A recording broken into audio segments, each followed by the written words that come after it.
8 मार्च 1988 जालंधर से लगभग 40 किलोमीटर दूर महसामपुर में एक पंजाबी सिंगर का शो होना था। वो सिंगर अपनी को सिंगर और 3 अन्य साथियों के साथ दोपहर के लगभग 2 बजे स्टेज शो के लिए पहुंचता है। फैंस जोर जोर से अपने चहेते सिंगर का नाम पुकार रहे थे। सिंगर भी अपनी टीम के साथ स्टेज के लिए आगे बढ़ता है, लेकिन तभी भीड़ को चीरती हुई एक मोटरसाइकिल इनके पास आती है। मोटरसाइकिल पर कुल 3 लोग सवार थे, जिनके हाथ में AK-47 थी। इससे पहले कि कोई कुछ भी समझ पाता, तीनों लोग सिंगर और उसकी टीम को गोलियों से भूनकर फरार हो जाते हैं। दर्जनों गोलियां लगने के कारण सिंगर के साथ साथ उसकी को सिंगर और 2 अन्य साथियों की भी मौके पर ही मौत हो जाती है, जबकि इनका एक साथी जिसे सिर्फ एक गोली लगी थी वो जिंदा था। ये सिंगर कोई और नहीं बल्कि एक समय पर पंजाब की म्यूजिक इंडस्ट्री पर राज कर रहा अमर सिंह चमकीला था। लेकिन अमर सिंह चमकीला और उनके साथियों को इस बेरहमी से मारने वाले ये लोग कौन थे? क्या इस केस फाइल को सुलझा दिया गया या आज भी चमकीला की मिस्ट्री अनसॉल्व्ड है?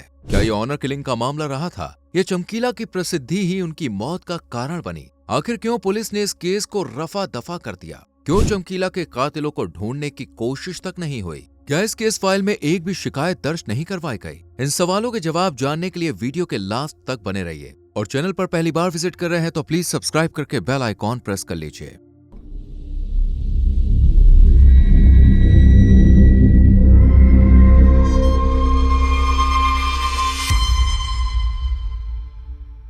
दोस्तों, अमर सिंह चमकीला अपने नाम की ही तरह पंजाब म्यूजिक इंडस्ट्री का वो चमकता हुआ सितारा था, जिसके गाने जब हिट हुए तो ऐसे हिट हुए कि लोगों ने दूसरे सिंगर्स के गाने सुनने ही बंद कर दिए। चमकीला की आवाज कान में अफीम की तरह घुलती थी, एक बार सुन लो तो बार बार सुनने का मन करे। कहते हैं कि चमकीला के गानों की कैसेट ट्रक में लगाकर ट्रक ड्राइवर बिना रुके बिना थके कई मीलों तक का सफर तय कर लिया करते थे। चमकीला ने बहुत ही छोटी सी उम्र में अपने गानों और दमदार आवाज से पंजाब सहित कनाडा, अमेरिका और ऑल ओवर इंडिया में नाम कमा लिया था। लेकिन महज 27 साल की उम्र में चमकीला ने इस नाम और शोहरत को हमेशा हमेशा के लिए अलविदा कह दिया। अमर सिंह चमकीला का जन्म 21 जुलाई 1960 को पंजाब के लुधियाना के एक छोटे से गांव डुगरी में हुआ था। पिता हरि सिंह 2 बेटियों के बाद बेटे को देखकर बड़े खुश थे, इसलिए हरि सिंह ने अपने बेटे का नाम धनी राम रख दिया। धनी राम के बाद परिवार में 2 और बेटों का जन्म हुआ और 7 लोगों का ये परिवार मिलजुल कर रहने लगा। धनी राम और उसका परिवार बेहद करीब था। ये एक दलित परिवार था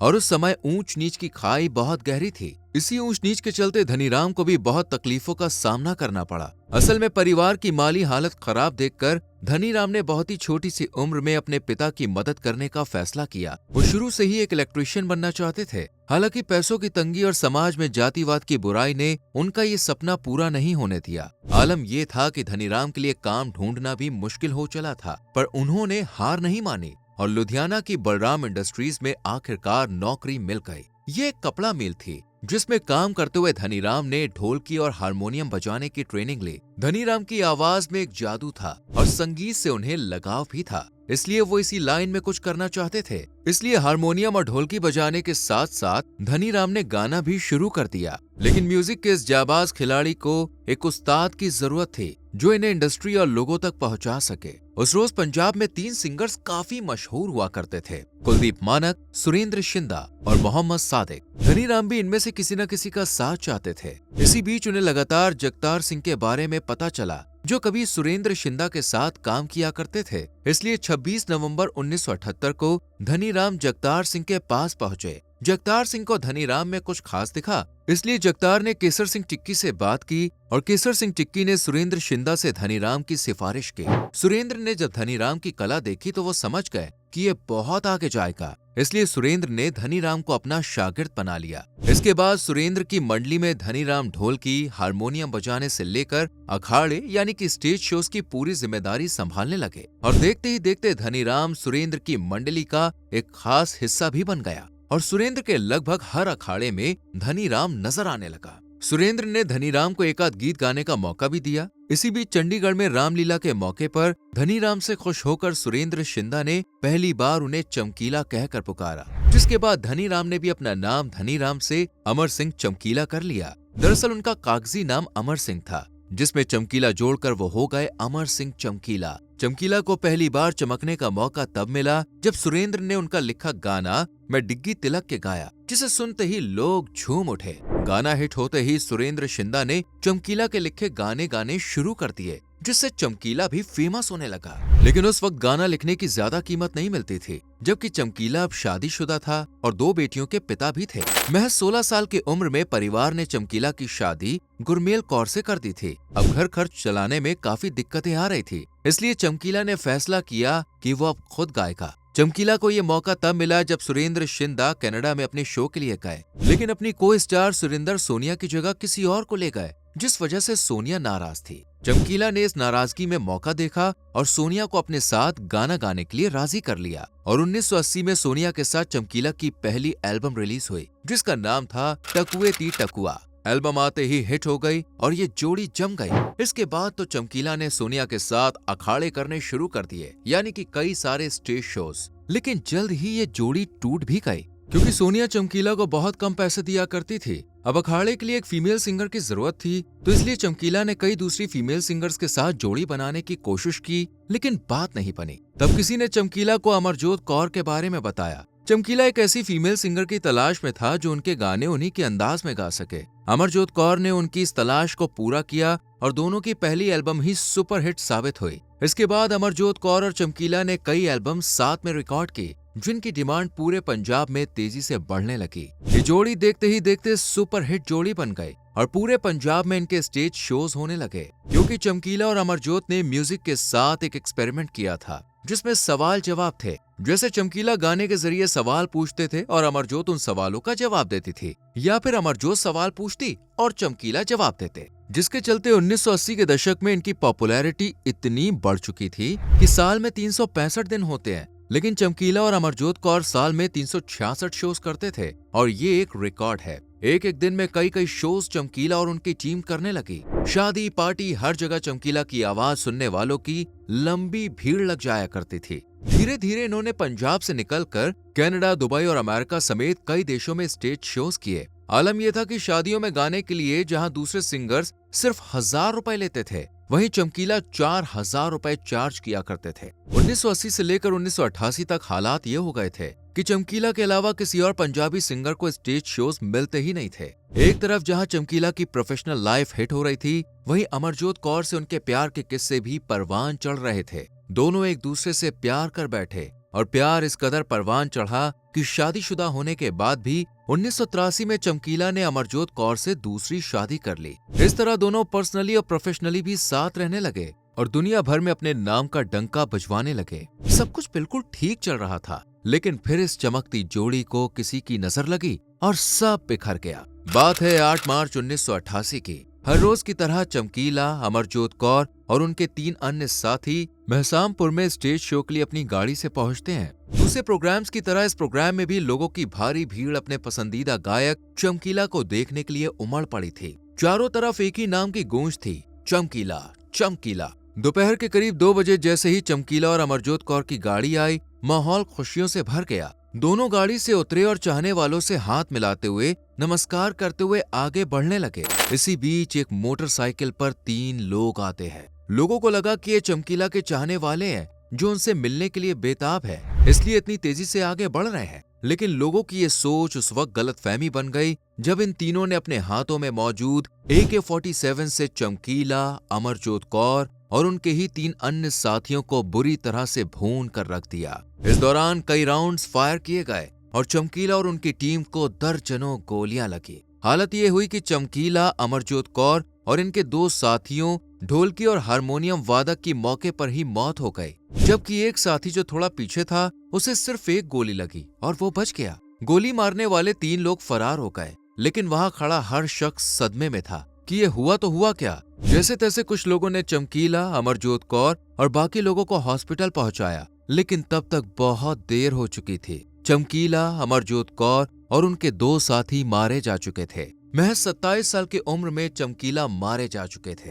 इस गोलीकांड की खबर आग की तरह पूरे पंजाब में फैल जाती है। पंजाब पुलिस भी घटना की खबर मिलते ही मौके पर पहुंचती है, लेकिन हैरानी इस बात की थी कि कुछ बेसिक फॉर्मेलिटीज पूरी करने के बाद पुलिस इस केस को फाइल में कैद कर धूल खाने के लिए छोड़ देती है। चमकीला जो पंजाब इंडस्ट्री के जाने माने सिंगर थे, अमरजोत कौर भी जाना माना नाम थी, लोग जानना चाहते थे कि उनके चहेते सितारे को आखिर किसने और क्यों मारा है, लेकिन पुलिस ने कोई तकल्लुफ नहीं उठाई। इसका एक कारण ये भी था कि चमकीला और अमरजोत सहित बाकी जो 2 लोग मरे थे, इनमें से किसी के भी घर वालों ने पुलिस में केस फाइल ही नहीं किया। यहाँ तक कि खुद चमकीला के घर से भी किसी ने पुलिस में जाकर कंप्लेन दर्ज नहीं करवाई। परिवार के अलावा पूरा पंजाब जो चमकीला का दीवाना था, उस राज्य में से भी किसी ने चमकीला की मौत पर शिकायत दर्ज नहीं करवाई, ना ही कोई बयान देने के लिए आगे आया। हालांकि पुलिस को कार्रवाई फिर भी करनी चाहिए थी, लेकिन पुलिस ने भी ऐसी कोई जहमत नहीं उठाई और आज इतने साल बाद भी चमकीला केस फाइल पुलिस स्टेशन में पड़ी धूल खा रही है।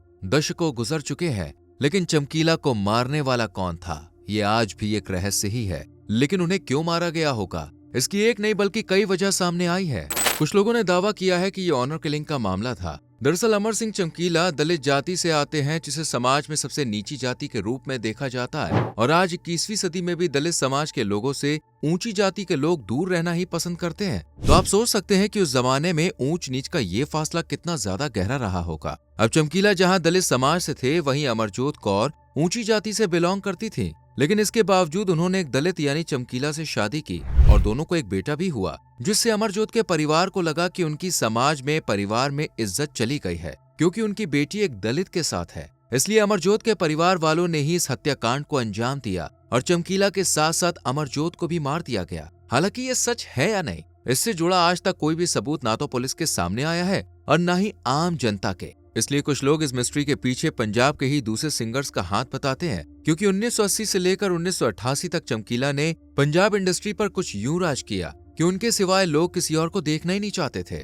दूसरे सिंगर्स बहुत कम पैसों में शो करने के लिए रेडी थे, लेकिन उन्हें कोई सुनना ही नहीं चाहता था। लोगों की जुबान पर सिर्फ चमकीला का नाम चढ़ा हुआ था, जिस वजह से बाकी पंजाबी सिंगर्स और म्यूजिशियंस का रोजगार छिन गया। हालत ये हुई कि कई सिंगर्स को तो आर्थिक तंगी से परेशान होकर अपना प्रोफेशन ही छोड़ना पड़ा। इसलिए उन्होंने चमकीला को रास्ते से हटाने का फैसला किया। कहते हैं कि कई सिंगर और म्यूजिशियन ने एक मीटिंग की और साथ मिलकर चमकीला को रास्ते से हटाने का फैसला किया। हालांकि इससे जुड़े सबूत भी आज तक कभी किसी के सामने नहीं आए हैं। इसके अलावा चमकीला की मौत को लेकर एक थ्योरी अलगाववादियों या उग्रवादियों से भी जुड़ी हुई है। असल में चमकीला के गाने बाकी सभी सिंगर से एकदम हट के हुआ करते थे। उनके गानों में डबल मीनिंग वर्ड्स हुआ करते थे, लेकिन इससे भी खास चीज थी कि चमकीला अपने गानों के जरिए पंजाब की असली हकीकत दुनिया के सामने ला रहे थे। पंजाब में बढ़ रहे ड्रग, महिलाओं के साथ बर्ताव और दूसरी कई बुराइयों को वो अपने गानों के जरिए पेश कर रहे थे। ये चीज खालिस्तानी उग्रवादियों को पसंद नहीं आ रही थी, इसलिए कई बार खालिस्तानी उग्रवादियों ने चमकीला को धमकियां भी दी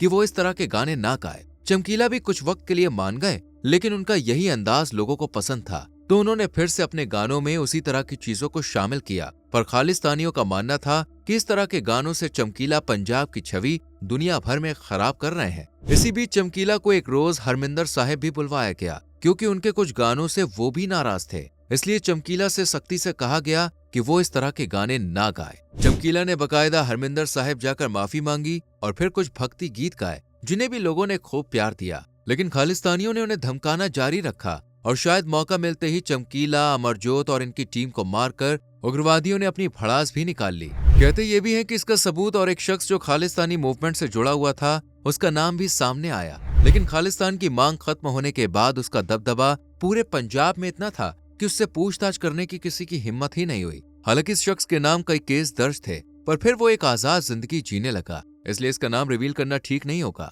चमकीला की मौत से जुड़ी एक और थ्योरी है, जिसके अनुसार उनकी कला ही उनकी मौत की वजह बनी। दावा किया जाता है कि उनकी मौत के पीछे किसी स्टेज शो के ओनर का भी हाथ हो सकता है। ऐसा इसलिए क्योंकि चमकीला एक एक दिन में कई कई शोज करते थे। कई बार तो ऐसा होता था कि शो की बुकिंग हो गई, फीस भी ले ली, लेकिन टाइम न मिल पाने की वजह से चमकीला और उनकी टीम वहां पहुंच ही नहीं पाती थी। क्योंकि एक दिन में 2-3 शोज होते थे, तो अक्सर किसी एक शो में इतना टाइम लग जाता था कि दूसरे या तीसरे शो के लिए टाइम ही नहीं बचता था, जिस वजह से शो ऑर्गेनाइजर्स को बहुत नुकसान भी उठाना पड़ता था। इसलिए कई शो ऑर्गेनाइजर्स चमकीला से नाराज भी हुए और हो सकता है कि इन्हीं में से किसी ने उन्हें गोली मार दी हो। लेकिन ये भी एक थ्योरी ही है और इस थ्योरी को भी हकीकत में बदल सके ऐसा कोई प्रूफ सामने नहीं आया है। 1988 से आज 2025 आ चुका है। पूरे 37 साल इस मिस्ट्री को गुजर चुके हैं, लेकिन अमर सिंह चमकीला की मौत का रहस्य आज भी रहस्य है। आज तक ये साफ नहीं हो पाया है कि चमकीला और उनकी टीम को किसने मारा और क्यों मारा। कहते हैं कि जब इनका करियर अपने पीक पॉइंट पर था,